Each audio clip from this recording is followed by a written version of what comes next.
Tinubu represents a system of a self-centered elite who want to replace the colonial masters and who believe that the resources of the community, of the country belongs to them, and who believe that in trading favors among themselves, they can form an invisible queue of a limited number of people who will be taking power. And that's why Tinubu could tell you two things which he told you publicly. There are many other things that are worse that he hasn't told you that he's doing. But he told you two things. He said he read a litany of how many people he had helped to power. People he even knew were not competent, were not suitable. He said, I've helped them to power. This one was crying after losing. I made him to win. This other one, who's a governor, who will have made him governor, but I made him governor. So it is my turn. So he's not telling you that on behalf of Nigerian people, I have a mission to perform. He's saying, all of you unqualified people who from time to time have entered government, who is the person who made it happen for you? It is me. So you need to pay me back. Emilokon, it is my personal turn. Now, that's one philosophy of Tinubu, which I find to be a dangerous, narcissistic, and retrogressive philosophy.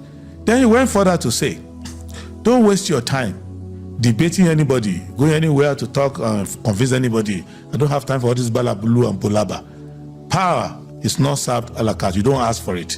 What you do is that you grab it, you snatch it, and you run away with it. That is a fascist statement. To say that ignore the people.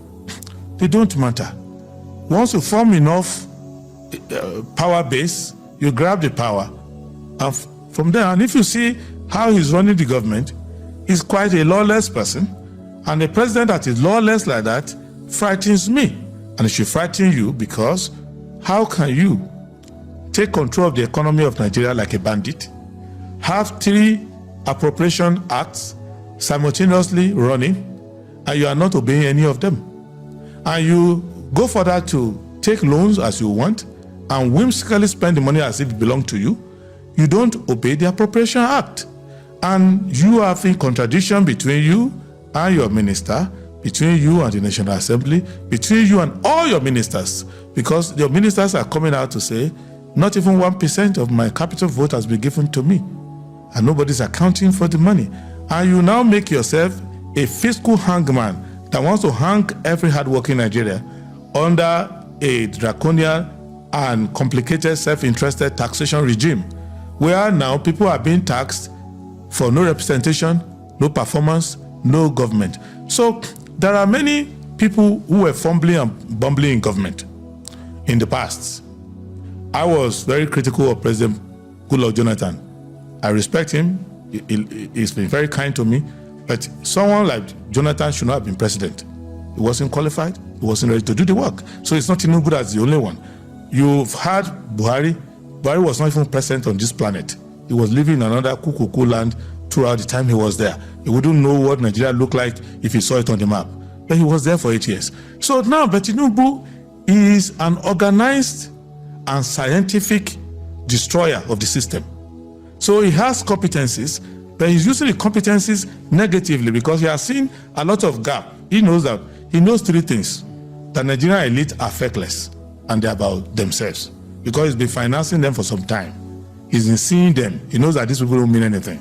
They don't stand for anything. So if I confiscate the resources, they will all come to me, and all of them will start following me. He has achieved that. He also knows that political parties are people just looking for a way to be recognized and be compensated one way or the other. They don't have fidelity to their party, and they are not committed to that. So he's managed to make sure that such political parties are decimated. Lastly, he knows that if the Nigerian people are given a sense of fait accompli, they can lose hope and say, well, what can we do? This man is going to be there anyway. Let me just give up. So these are the 3 reasons why I think that we have not had a president as dangerous as President Tinubu. We've had poorly performing presidents. We've had incompetent presidents. We have presidents that were just not up to the task.